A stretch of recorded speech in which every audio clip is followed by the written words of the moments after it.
What is up, y'all? Welcome back. 40 Smith & Wesson Ammo Test Series continued. Today we are on number 7. We were on number 6 with the 165 grain Gold Dot, but now we're moving it up to the 180 grain Gold Dot. The 165 grain was a good performer. I'm expecting similar performance out of the 180 grain. Go look at that test, come back to this test, or however you want to do it. But we're going to use the same gel block so that we can go ahead and see everything side by side. Gold Dot, for those that don't know, I would say is a pretty popular ammunition with law enforcement. It's known for its consistency. It's known to be able to open up very beautifully every single time, and a whole lot of people carry it. It has a big old hollow point on it, at least in 40 Smith & Wesson, and I would say that it would be a unique type of looking bullet that you can usually recognize. However, it's been copied so many times, it's unreal. People are really trying to copy it. They can never totally duplicate it, but they try. So we'll put it to the test today, and testing protocol is as follows. Both of our firearms today will be Smith & Wessons. We will start with the M&P Shield, which has about a 3-inch barrel. This just has regular 3-dot white iron sights, and then we have the Smith & Wesson M&P Metal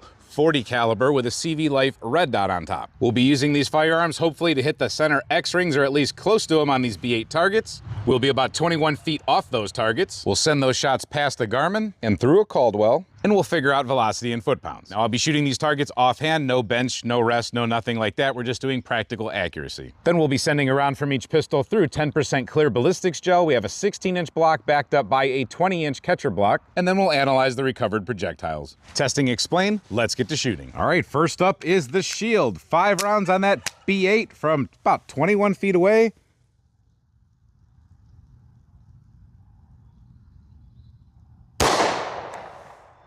Wow, I got really far off to the left. I better check my sights on the next shot, but 931.4, that is extreme. I don't know if I've ever come off the black like that. Let me double check some things here. Downrange, we did not get a chronograph reading because it was so far to the left.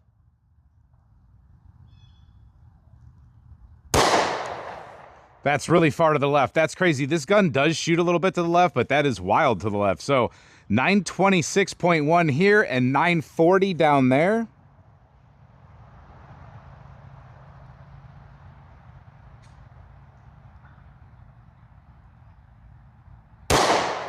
Sorry that's taken so long, but I am double checking everything in my sight picture. 912.7 and 925. I can see the 10 markers that are on each side of that X, and I'm settling my front sight right in between them. I'm getting even height, even light, for those that know what that is, but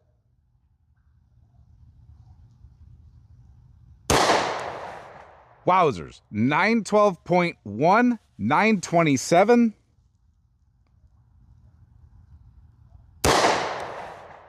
It's a good group except for my first shot, but 932, 915.2, and unless my sights are actually loose, that should be about wacky as can be. Lock back, sights are still on. Let's go take a look. So totally could have been me on this first shot. I was double checking everything really hard. That is a good group, but that's pretty darn far and up to the left. I do have to adjust these sights a little bit, so we do kind of go for grouping here, but that's different than the 165 grain was shooting for sure. Let's put the red dot on it and see what we have going on with that. All right, next up, full size with a red dot. Let's see what we get here.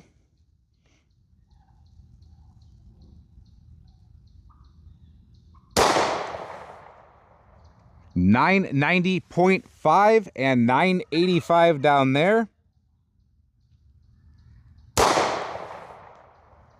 973.0 and 968 down there. 996.5 and 983.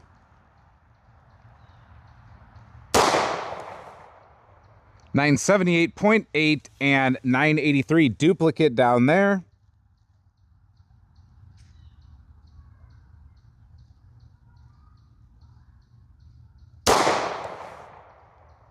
$960.4, 963 lock back, much better point of aim, point of impact. Let's go take a look.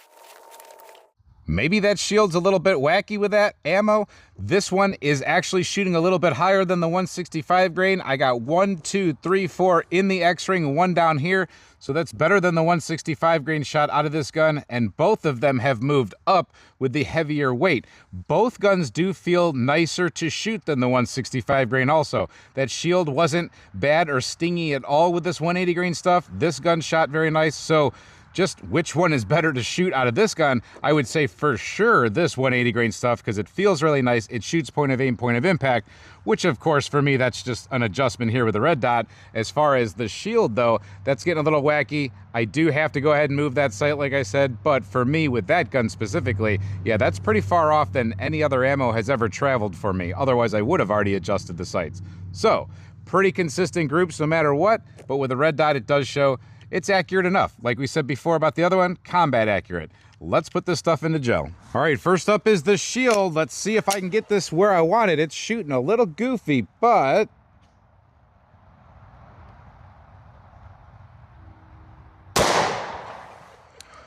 that's not where I wanted it, but let's go take a look.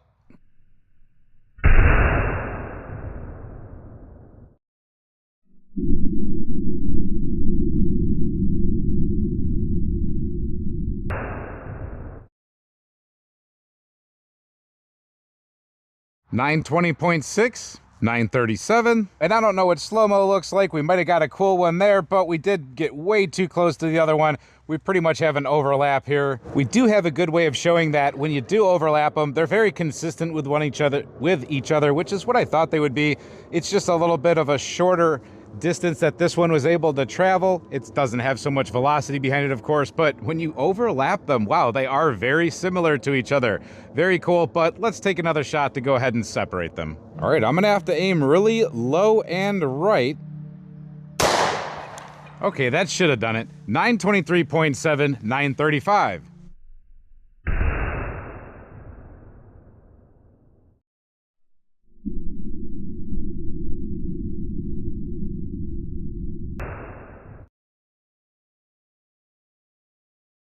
All right, that showed us exactly what we wanted. I can see that. We have the good separation there. We have that same tunneling, twisting, turning effect as the 165 grain. And from the side, we are looking at this wound channel right here, and we do see total consistency with the 165 grain and the shot above it that we overlapped with the 180.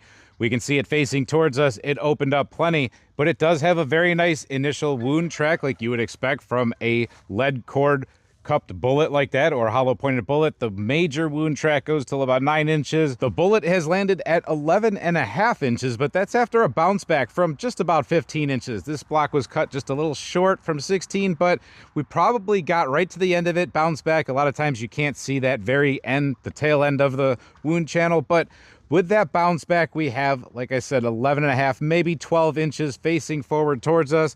Let me try to give you a view from the top. All right, you're looking at the middle track right there. And again, total consistency. It just does what a Gold Dot is expected to do. Opened up beautifully, bounced back, landed where you see it, and not much else to show you except for very consistent wound track. I think that's very cool. All right, I think I know where this gun's gonna hit this time, so this shouldn't be too difficult. I'm gonna try to put it high and right for you guys. Of course not. But let's go take a look after 923.7 and 983 downrange.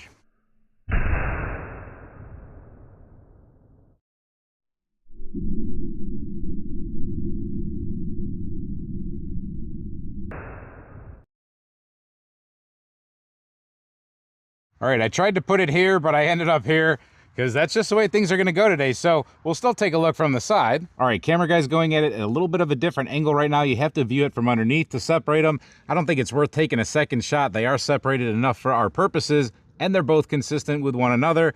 You can see that this one did probably exactly what we thought it would do. It would have the same initial wound track for the most part. It opened up a little bit more because it hit with a little bit more speed, therefore it didn't get as deep. It's funny how it didn't seem to puncture as deep with the total wound track right there, which as far as we can see it is stopped at about 14 inches, but it landed back a little bit farther at 12.75, maybe 13. So it ended up landing a little farther forward, but probably didn't poke as far forward. Let's get them dug out and see what they look like but let me give you the top look like I always try to show you. I just don't know what we're going to see right now. Actually, that separated it out perfectly. I don't know what I was really thinking there for a second, but you can see how side by side they're almost identical. One just has a little bit of a different ending story than the other. Both of them opened up. I'm sure one opened up a little bit more, but again, consistency with these gold dots, and definitely gets deep enough, in my opinion, for what you're trying to do with a 40 Smith & Wesson. All right, these first two we dug out are from the highly inaccurate Today's Shield. Those look pretty darn close, just minor differences. The little bit longer barrel we have out of the M&P Metal. You can definitely see more of that gold dot star in the center. It widened out, or it pushed back at least a little farther. Sometimes it pushes out wider, but then the petals curl back and it ends up being close to the same diameter. Let's go ahead and weigh them and measure them. It is a good picture to show you guys here the difference in how one drives back a little bit farther than the other with velocity. And gotta show you this, we have more curl back with this one as that post gets driven deeper. M&P Shield coming out at 179.6, and the other one coming out at 180.3. M&P Metal coming out at 179.5. M&P Shield at its widest point coming in at 0.680 inches. M&P Metal coming in at 0.673 inches. So there's some more 40 Smith & Wesson information from you. 2 back-to-back gold tests for you. Hope you checked out the other one. This one was interesting. Very good performance out of both of them, in my opinion. But there's the information. Use it as you see fit. Let us know in the comments what you think about this ammo, 40 Smith & Wesson in general, or any of the guns that we've used. I think both of them are pretty good, except for that other one really needs to have an attitude sight adjustment. Thank you for watching this video. Hope to see you at the next one, and until then, stay safe, have fun, and keep shooting. Like I said before, shoot your 40 Smith & Wessons. And if you don't have one, gosh darn it, what are you doing with your life?